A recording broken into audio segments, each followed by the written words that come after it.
যে মানুষ যত বেশি পাপ করবে, যত বেশি গুনাহ করবে, সেই ব্যক্তির মধ্যে ঈমান তত কমে যাবে, কম থাকবে।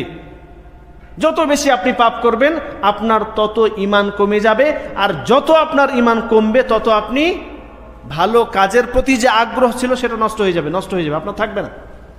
ভালো কাজ করতে আপনাকে ভালো লাগবে না। এমনকি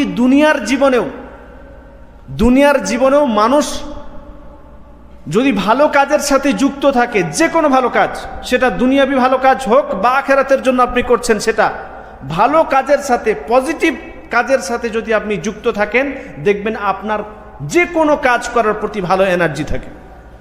কিন্তু আপনি যদি খারাপ কাজের সাথে যুক্ত থাকেন, পাপের সাথে যুক্ত থাকেন, বিভিন্ন ধরনের গুনাহের সাথে যুক্ত থাকেন, যুবকরা যে আজকালকার যে সমস্ত গুপ্ত গুনাহ করছে সে সমস্ত গুনার সাথে যুক্ত থাকেন, দেখবেন আপনার দুনিয়াবি কোনো কাজ করার প্রতিও এনার্জি নেই, এবং আখিরাতের কাজ, ইবাদতের কাজ তো আপনি করতেই পারেন না, করেনই না, আসেন না মসজিদে।